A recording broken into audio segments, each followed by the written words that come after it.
So here I am in my dorm room for the summer here at Stanford University, and here is the in-room telephone. And this wasn't actually the telephone that was here when I got here for the summer. When I got here, there wasn't actually a phone in this room at all. So I went to see the housing front desk about that. And they gave me a phone within a couple of days, and I plugged it in to this phone jack right here, and it turned out that it was not working. And I wasn't completely sure whether it was a problem with the line or a problem with the phone. So I took the phone back, and it turns out after a couple of weeks that they found out that some of the lines, actually probably all the lines in this dorm building, were shut off for the summer. Apparently, so students were making long-distance phone calls when there were conferences, but there weren't any conferences going on anyway. And just disconnecting the phone line seems like a pretty primitive way to prevent students from making long-distance phone calls, in my opinion. But that's that. So, anyways, I have a working phone now, and it turns out there was actually a problem with the lines anyways. This phone jack here is actually not active. This phone is currently plugged in, and it's plugged in over here to this box here. The yellow cable there is an Ethernet cable plugged into an RJ45 jack, and this up here though is an RJ11 jack, and the phone is plugged into that. So there's a phone jack there, and there's a phone jack here. This phone jack though does not work. This one does. So this phone is thankfully working now, and it's been here for a couple weeks. So I do have phone service in my dorm room now. So this phone here is pretty basic as far as the phones here at Stanford go. The courtesy telephones at Stanford are mostly Cortelco or ITT 2554 sets. And this is basically a trimline model, although I'll pick it up here and you'll see that it's got a few more bells and whistles than just your average trimline. It can do redial, it's got volume control, flash, memory, it has a tone and pulse setting, so you can either use it to dial touch tone digits or dial pulses. Probably most people will want to keep that on the touch tone setting, but some of us old timers like hearing the dial pulses too occasionally, so sometimes I'll have it on that. It just depends. But so this is essentially, it's a trimline form factor. The dial pad is in the receiver itself, and that's what I mean by that. So personally, I'm not a huge fan of trimlines really. I prefer the G-style handset, but it's not too bad. It's all right. So if I pick up the phone, you of course hear a dial tone, and Stanford has their own custom permanent signal announcement that comes on if you let the dial tone time out. And you heard the beginning of that just a moment ago. You'll hear now. I'm sorry, your call did not go through. If you wish to make a call, please hang up and dial again. And there you heard some howler off hook tone, which is pretty loud. It can get really loud actually. So, and Stanford's PBX, the way it works is it does not send digits until you finish dialing all of them. Although, interestingly, you will hear a second dial tone if you dial 9. So I'll pick this up, I'll dial 9, and you'll notice the dial tone does not go away. And actually, this particular phone is in the 836 exchange here at Stanford, and the 836 exchange is set up a little bit differently from the other phones. So I just dialed 9 there, but actually, even though this phone is on the Stanford PBX, you don't need to dial a 9 for outside calls. In fact, if you dial any 9 plus call that's not a local call, the call simply will not go through. And the dialing instructions I have here, so here are the dialing instructions. So my phone number here does begin with 836, and it basically says that this phone pretty much works like any standard phone, just a regular phone plugged into a phone jack at home. You simply dial 7 digits or 1 plus the area code plus the number. Now, all the other phones at Stanford, you do have to dial 9 first. You have to dial 9 before the local number, long distance, toll free, 911, etc. And one of the nice things about Stanford, as far as telephony goes, is that pretty much all the telephone calls you'd want to make here are free. Local calls are free, which is standard at some universities, but the really nice thing here is that long distance is free. So you can call anywhere in the United States on Stanford's dime. It's absolutely free, and that's pretty nice. Not many universities, as far as I know, offer unlimited free long distance to students, but it is 2018 and long distance is cheaper than it's ever been before. So I guess Stanford can afford to do that, and it's Stanford, so you won't necessarily find this in other places. So one interesting thing you can do is find out what your phone number is using Stanford's ANAC line. And you pretty much have to do this in order to find out what your phone number is. Because if you look on the phone itself, there's no indication anywhere of what the phone number is. And, this phone was not in this room when I came here, so phones can easily swap around. It would be a real hassle to keep changing the number card in here. So they do have a service that you call and it'll tell you what your number is. So I can dial that now. And because I'm in the 836, I can't dial 7 call. I have to dial 724-8778.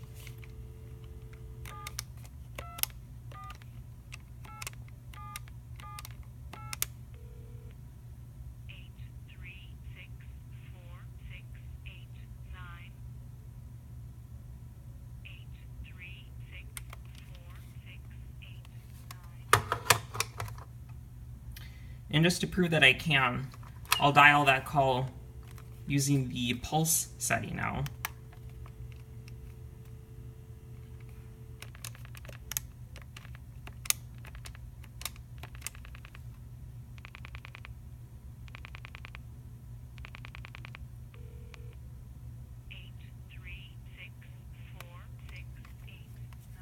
And so you just heard dial pulses being sent, just like they would be from a regular rotary phone.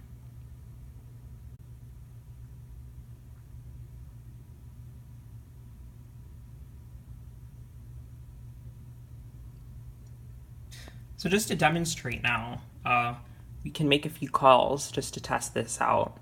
So first we can make a toll-free call. Again, no 9 is required.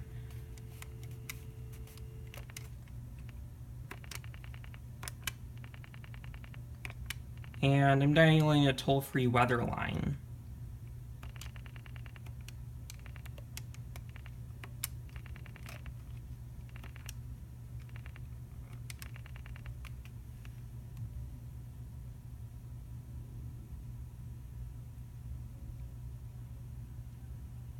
This free weather program is sponsored by 323 call 411 for free directory assistance.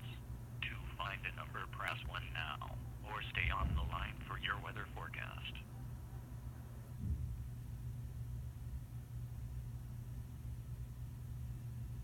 800 Weather is brought to you by freeweathercall.com. Your local forecast is coming right up.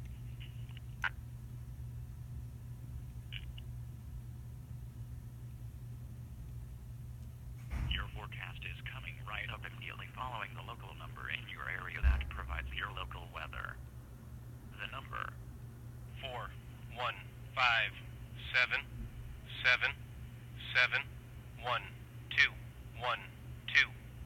offers free weather forecasts from your area.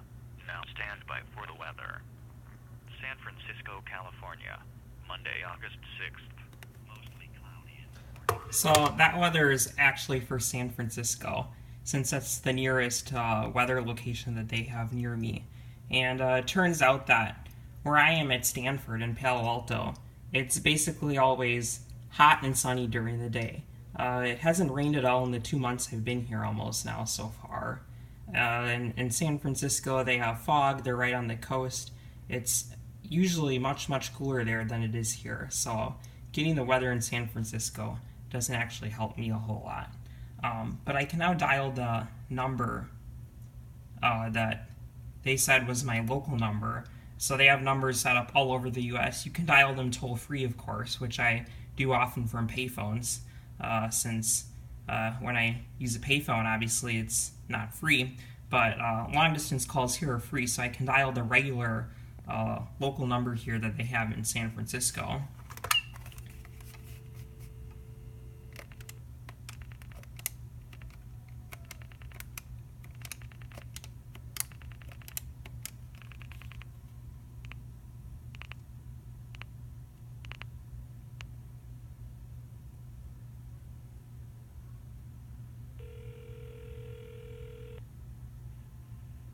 Thanks for calling freeweathercall.com. Your free weather is coming up in a moment right after a word from our sponsor.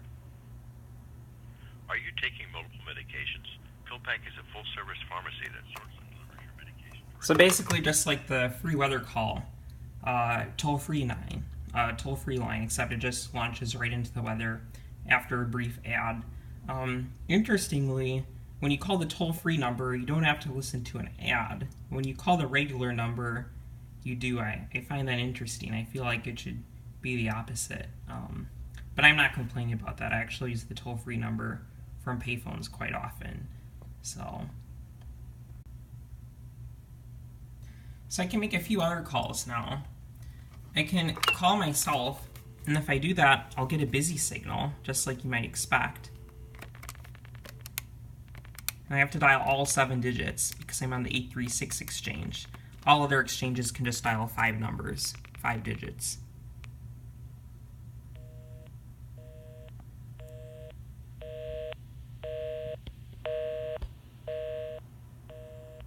So there's a busy signal because I called myself.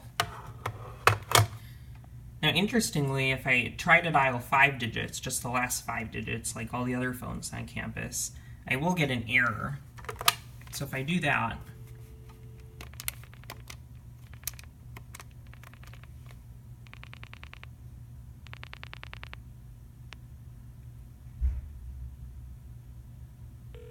I'm sorry, your call did not go through. If you wish to make a call, please hang up and dial again. so I just get an error message when I try to dial just 5 digits, and I get holler tone after that. So obviously, the call does not go through. Now, interestingly, you can dial local calls, that is, calls that are in this area code, the 650 area code, either by dialing them like you should from an 836 phone, just 7 digits, or you can dial 9 plus 7 digits. So here's a local number that I will dial that you'll see can be dialed both ways.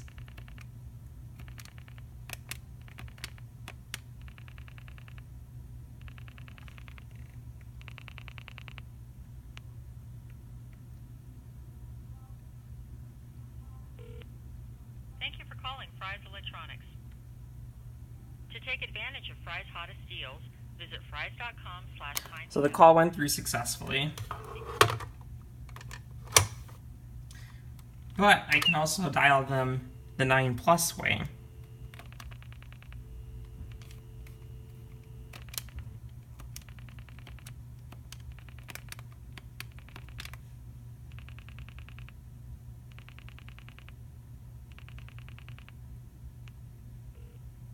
Thank you for calling Fry's Electronics.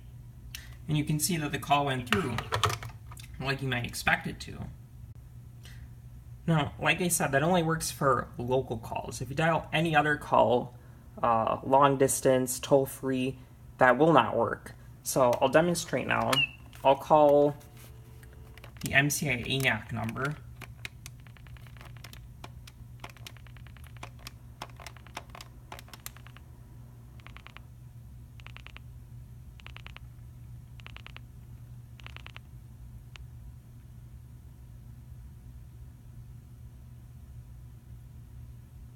Thank you for calling MCI. Our system indicates you are calling from 650-836-4689. If this is the number you are calling about, press 1. Now you'll see obviously that they knew where I was calling from, and it's because toll-free numbers use your ANI, automatic number identification. They always know what number you're calling from, even if you press *67 or 1167 from a rotary phone to try blocking your caller ID. Toll-free numbers always get your number. Now it turns out that Stanford blocks caller ID by default when you make an outside call. So if you don't press *82 to unblock your caller ID, for that call only, they don't let you permanently unblock your caller ID. They let you do it per call. So if you press *82, they will know what your caller ID is. But if you do not, caller ID is blocked when you make an outside call. Now if you try to call that MCI number using 9+ dialing, it will not go through.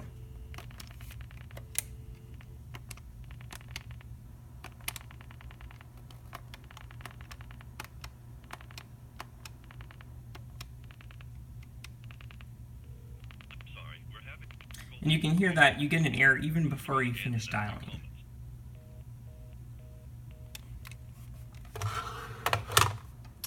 And it's the same with long distance. So I'll dial that weather number again in San Francisco.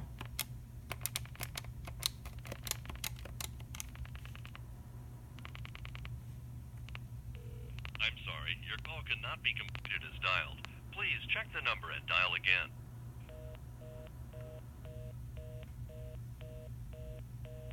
So there's another error message. Does not end with howler tone, off hook tone, but you do get a reorder, so obviously the call did not go through.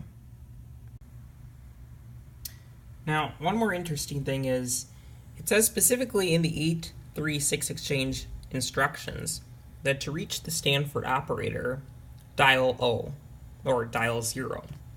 But if you dial 0, you get an error.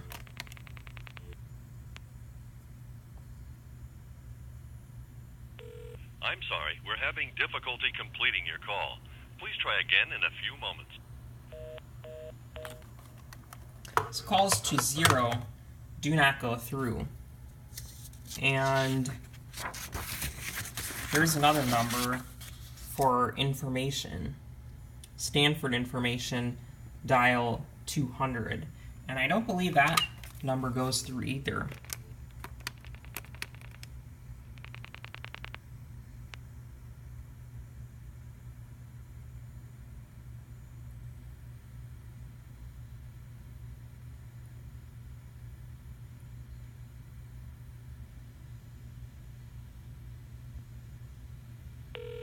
I'm sorry, your call did not go through. If you wish to make a call, please hang up and dial again. So that call did not go through either, even though it says information for Stanford, dial 200. So it looks like somehow some of this information must be old. And, well, this does say last modified less than a year ago.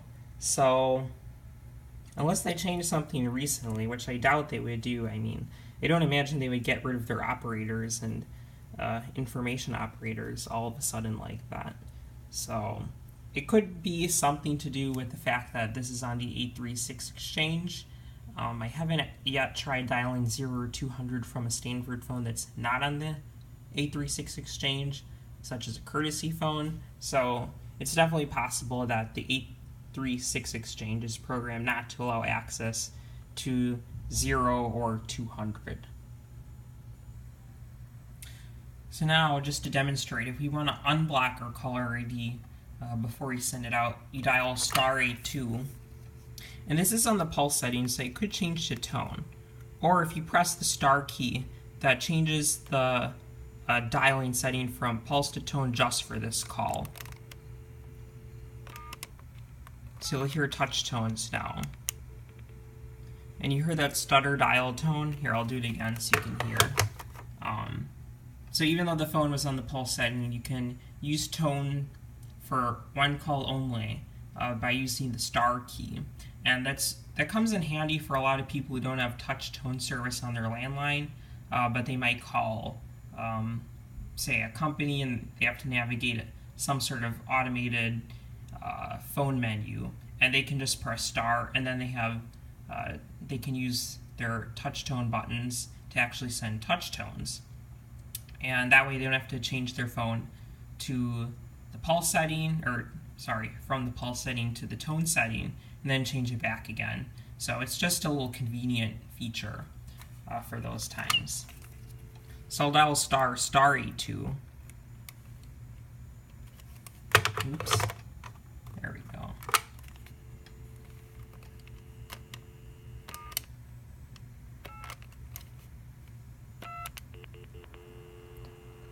So now we have another dial tone. And now I can dial, try dialing free 411.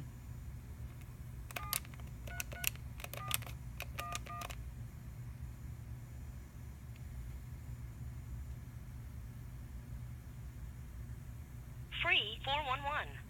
Are you or loved ones struggling with addiction? The Treatment Network works with top private treatment centers across the country to offer quality care near you. So there's free 411. Unfortunately, access to free 411 is blocked from payphones.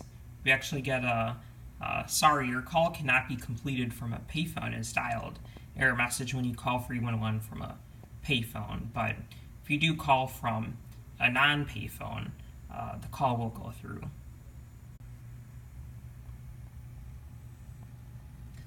So, as this label here helpfully says, this phone does indeed have a ringer, and you can toggle the ringer on or off using this helpful switch here.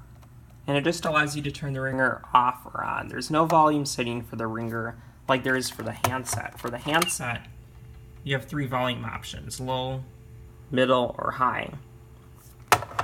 For the ringer, it's just on or off. So you have to put up with the loud, whiny electronic ringer from this phone or not have a ringer at all. So not really much of a choice with this phone. So I've turned the phone on its side now so you can see the FCC information for this phone. And one thing in particular that I want to point out is the ringer equivalence number, or the REN, which is, for this phone, 1.1 ren, I guess you would say. There's not really any units, but 1.1. And a ringer equivalence number of 1 is what's needed to ring a traditional telephone that actually has actual bells inside when it rings. And this phone is fairly loud when it rings, but it's electronic, right? And so the thought that it takes more ren to ring this electronic modern phone than it does to ring a traditional phone with the bell ringer inside, I thought that was a little unusual. So before I go ahead and actually call this phone now, you've seen this phone sitting on this desk for the entirety of this video. And in most rooms, this phone would actually be wall mounted. And you can actually wall mount it.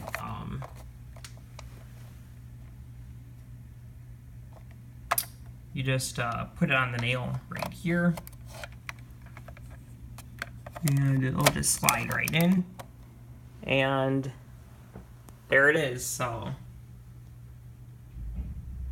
that's how the phones are in most rooms, mounted on the wall like that to save space. And that's how it was in here when they installed it with that jack, because the phone was plugged into the jack right there, and that's why it wasn't working. So they came in here and they swapped that, and I didn't even know about that. I never even thought to check that jack and see if that worked. But anyways, it was wall mounted when I came in here, and I took it off just because my desk is right here, and I kept bumping into that, and the receiver would fall onto the floor because if you just bump into it the wrong way. Yeah, so there's the receiver. So not fun times. So to mitigate that, I just took the phone off the wall, and I keep it on my desk here. That way, I don't have to worry about bumping into it, and it's probably more convenient for using it anyway.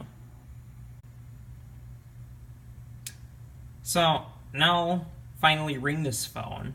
And obviously, if I dial myself from it, I'll get a busy signal. But I can't call it from the computer here. So, there we go. Call's going through.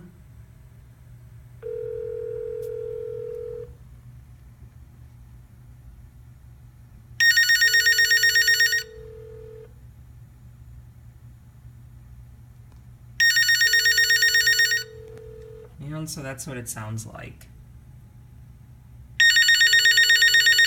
It's definitely a very whiny ring.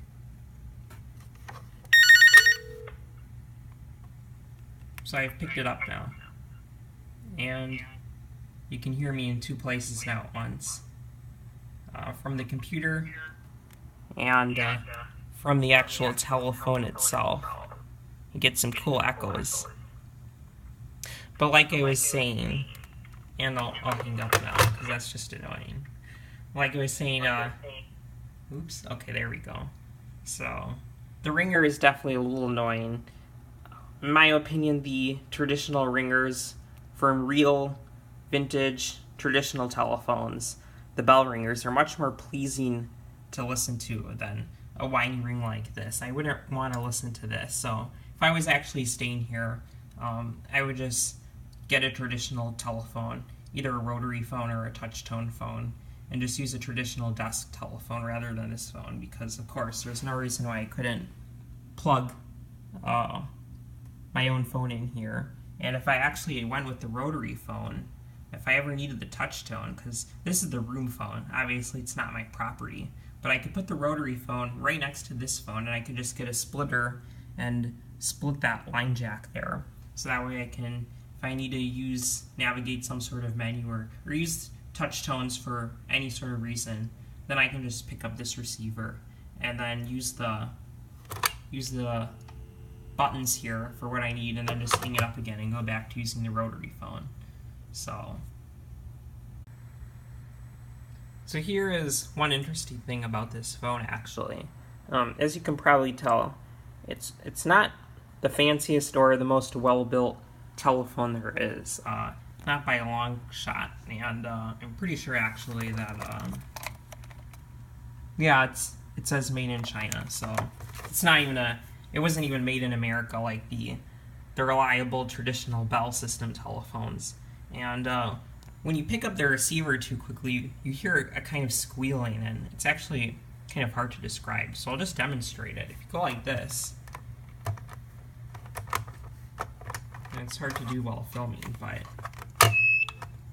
so you heard it there. Not quite sure why it's doing that. Even if you pick up the receiver a little bit more slowly, it's actually kind of hard to pick up the receiver and not hear that squealing noise.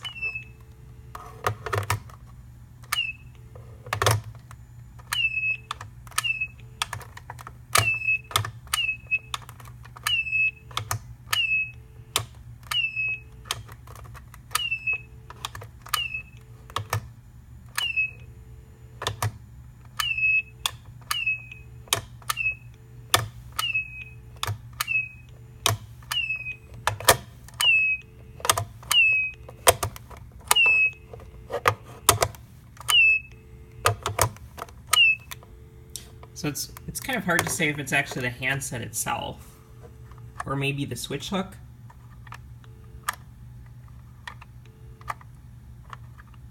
Well, it's not the switch hook. It must be the way the receiver rests on the base here. So it only happens when I lift the handset off of the base. Definitely one of those problems that you won't encounter with a traditional telephone made here in the United States.